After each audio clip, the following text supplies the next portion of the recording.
Chris Sims joining us on loan from Pro Football Talk Live. He's co-host with Mike Florio.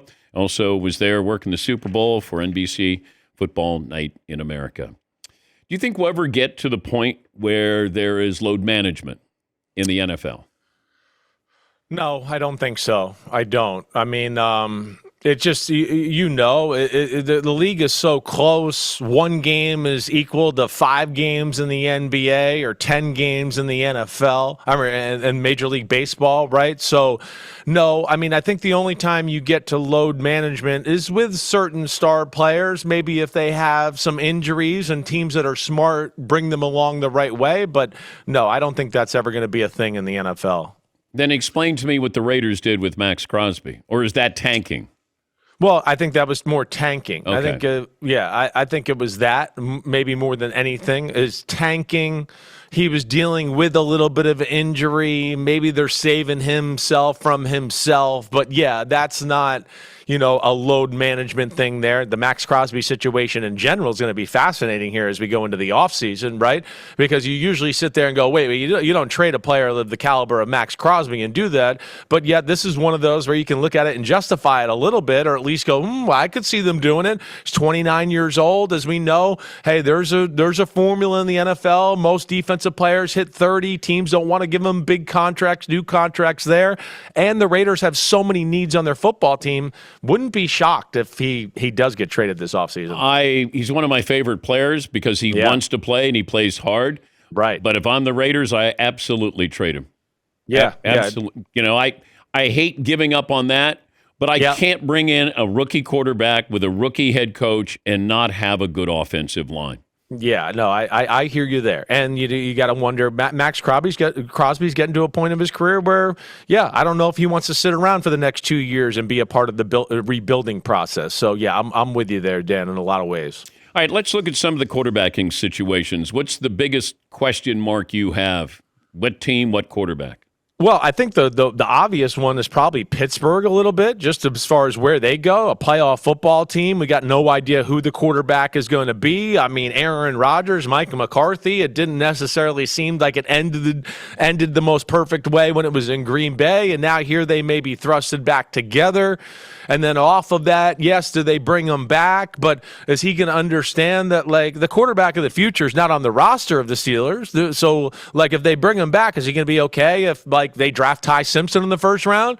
And then if they go 2-5 to start the year, is Ty Simpson going to be in? And is he going to be able to deal with that? Right? So, I mean, that to me is probably the most intriguing one. I haven't thought about it as a whole, as a league here yet. I'm still kind of transitioning at a Super Bowl mode here, but I think that's the one probably I'd still pick if you let me think about it even more. Yeah, I'm trying to figure out the Vikings situation too. Yeah, right. That's going to be tough, no doubt. They're in a spot. They really are, because as we talked about last year, their team, right, was playoff ready, maybe even Super Bowl ready. Like, I do think if Sam Darnold played on the Minnesota Vikings last year, yes, they would have gone to the playoffs, definitely. Now, they got to the Super Bowl, I don't know about that. But, yeah, they're in a spot where they definitely have to bring somebody that's, tried and true and proven to a degree, not only because if J.J. McCarthy gets hurt, which is becoming a thing, and if he doesn't play well, you got to have a guy there that can at least come in those scenarios and hold down the fort a little bit. But I also think you need a guy there to kind of have the hot poker next to J.J. McCarthy every day a little bit, to be like, hey, you got to be good today. You got to be good today. You got to be good today. This guy's coming. He's practicing. He's a pro. He knows how to practice and look good in front of the rest of the football team. And I do think there's value in that for young quarterbacks. If I said you had to extend one, Bryce Young or C.J. Stroud? Gosh, I would have gone no-brainer C.J. Stroud right before the playoffs or the end of the regular season. Like, no-brainer. But what happened here, Chris? Yeah. I mean, it was questionable towards the end of the regular season. I've had people go, they think his concussion in the middle part of the year was still affecting him. right? He has been in some different offensive systems. But, man, he really lost his way towards the end of the year. Lost his way with decision-making, feel for the game, the proper type of throws, forgetting what his team was. I mean, I said to Mike Florio before, and I think this is why, we were kind of talking about the Patriots, and maybe there won't be the biggest bullseye on their back because of how the playoffs and Super Bowl went going in the next year. And I made the comment, yeah, I mean, hey, the Chargers game was underwhelming. The Houston game, you kind of felt like if C.J. Stroud just kneeled on the ball the whole game, Houston probably would have won the football game. They just kneeled on it. Every play, first, second down, third down, kneel on it. Defense will set us up for a field position at one point. We'll kick a field goal and win the game that way. Like, I'm joking, but I'm not joking. It was that crazy. It was that bad. So I sit here now, I guess, giving the edge to Bryce Young, but don't feel necessarily great about that. I mean, I know Carolina went into the year going, hey, we like where we're going, but we don't have our quarterback yet. We don't really know. We don't think we got the guy. We don't have the guy. Now, how he played better, definitely. How do they feel about that? I'm sure they feel better, but I wouldn't sit here and just go, oh, we're just golden at quarterback with Bryce Young. I'm not ready to say that yet. The draft is kind of sparse with what we think will be franchise quarterbacks, but I'm wondering about Mac Jones or Malik Willis. Feels like they could get that kind of, I don't want to say Sam Darnold, but they could get that, hey, we've gone through, the washing machine a couple times. Right. Maybe now it's our turn. Now we're at an age where we can handle this. Yeah, no, I think Malik Willis is a superstar, right? I would think he is the crowning gem of guys that's going to be out there as far as free agents that you can get, no compensation, trading, any like that. Why wouldn't Pittsburgh go for Malik Willis? If I were them, I'd be looking at that. You're exactly right. I mean, Malik Willis has proven, I mean, he's got special talent. He has a special arm. He's got special mobility. He knows how to run the offense and do all of that. So, yeah, he's a great story here. And, again, another story of, we looked at the draft and, again, I was a Malik Willis fan coming out. And it was like, okay, yeah, I know Kenny Pickett can play in the pocket, and he's very good in the meeting room. And I'm so sick of that damn dumb discussion all the time with some of these quarterbacks. And I'm going to go, oh, yeah, how did that meeting room and in the pocket work for you, Pittsburgh, Philadelphia Raiders? How about the guy that has a ton of talent and can make game-changing plays and just needs a little polish and needs to be coached a little? And that's where, the league misses out on guys like that. But wait, do you like Malik Willis more than Jordan Love? It's closer than I ever thought it would be, right? I'm really a Jordan Love fan. I mean, again, I'm the one that was like, Jordan Love, I think, is going to be better than Tua when he was coming out in the draft, right? So I'm with that. But Malik Willis, I'm not going to say he's better than Jordan Love right now. I will say that I think he shows more potential to be a greater player than Jordan Love. That's what I would say right now. But I got to see a little bit more before I say he's better than Jordan Love. And he's $40 million cheaper. Right, that helps too, but he won't be $40 million cheaper after this offseason. That I think will change. What about Mac Jones's future? Well, Mac Jones is first off, you've shown that he's capable of being a starting quarterback. We know that, right? And the guys like Shanahan and McVay and, the Ben Johnsons in the world, the guys who have these unbelievable, intricate, hard offenses are always going to like Mac Jones, just like Shanahan and McVay love the Kirk Cousins of the world and those guys because they can handle all the tricks that they have to offer to make the offense look tricky and awesome, right? So that's where, there's always going to be love for Mac Jones. Now, he can't carry the team, right? You put him on crappy Jacksonville for 2 years ago with all that was going on there. Yeah, he's not Josh Allen or Lamar or Mahomes or just going, hey, get on my back, guys. I'll get us through this time period here. No, he's not that. He needs system. He needs help. And when he does do that, you could see he could play at a high level. But at the same time, I don't think the 49ers and Shanahan are just going to give him away. And not only will they have to be blown away by the trade, but the 49ers, as we know, are good. And with healthy, there might be a Super Bowl team. And knowing my buddy Kyle Shanahan, I don't think he would leverage the future of the team and get rid of Mac Jones unless he's very comfortable with who his backup quarterback is. And I don't know if he's there with Curtis Rourke, right, who came off the ACL injury coming from Indiana and being there and being that guy to hold down the fort if something did happen to Brock Purdy. We're talking to Chris Sims, Pro Football Talk Live co-host, Football Night in America analyst, and his podcast, Unbuttoned. If Mac Jones was Seattle's quarterback this year, Yeah. Okay. I mean, they'd be in the playoffs for sure. Oh, okay. So you're not saying they would still have won the Super Bowl? No, I'm not going to go there. Okay. You know, I think Sam Darnold's talent is better than. There's a reason, Sam Darnold was the number 3 pick, and people thought he was going to be the slam dunk number 1 pick. Really, if you go back to that time, right? People were shocked that it was Baker Mayfield. Everybody thought, "What? Sam Darnold's going to Cleveland," but he's got better physical ability than he gets credit for, right? You've heard Josh Allen talk about how Sam Darnold spins the ball. I mean, it's a perfect spiral that spins tight. His arm's a little more explosive than people realize. You saw on Super Bowl Sunday, his movement and getting out of trouble a few times was kind of special that way. So I do think he's capable of making some plays that maybe Mac Jones isn't capable of making.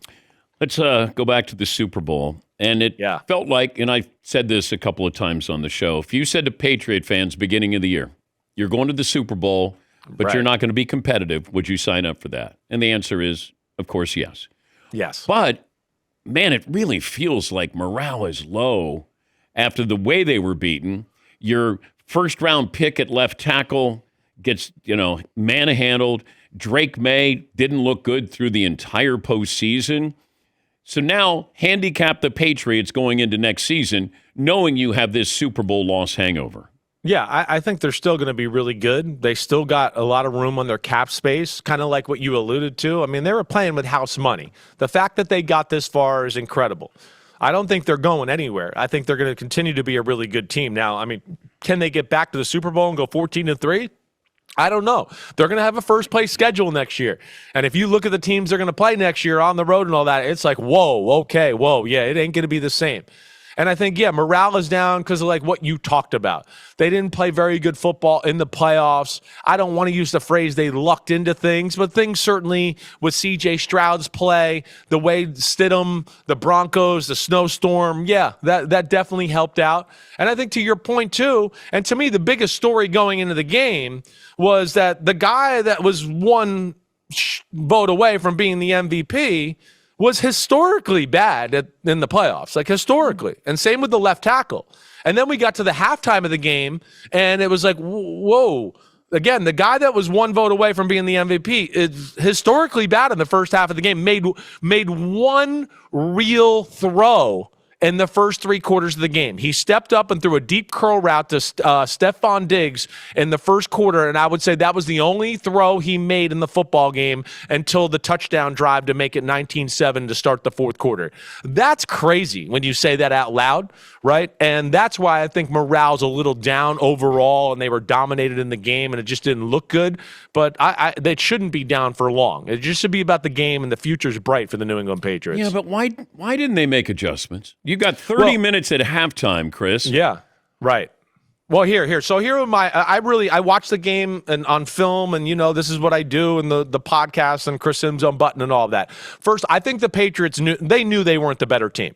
I could tell you in the pregame warmups that they knew they weren't the better team. I said this to Rodney, Devin McCourty. You went to either side of the field. The Seahawks were out on their field like, we're about to show everybody today. It felt like the Patriots are a little bit like, I hope we play our best game and maybe we can pull it off, right? That's kind of what it felt like on the field on Super Bowl Sunday. And I know Rodney and Devin McCourty kind of felt the same thing, to the point where you're like, Seattle's so psycho. Rodney Harrison was like, I hope they don't run out of energy before the game's over. And I was like, Rodney, Devin Witherspoon could not sleep for 5 nights in a row. He ain't going to lose energy today. I was like, they're young and full of it, and they're ready to go.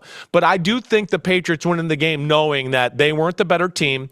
They knew they had to take chances on the defensive side of the ball, which is what you saw early on in the game, right? I mean, Sam Darnold threw some passes, and you're like, woo, oh my gosh. I mean, they were going to go for it on that side of the ball. And I think they knew between the shaky play of their quarterback and the way and how good Seattle was that they were just hoping to muck the game up, make it ugly. Oh, it's 9-0. So what? We'll put a drive together, make it 9-7. Maybe Sam Darnold will make a mistake, and now we go up 10-9, and now it's 13. That's what I think they went into the game thinking that was the only way they were going to be able to do it.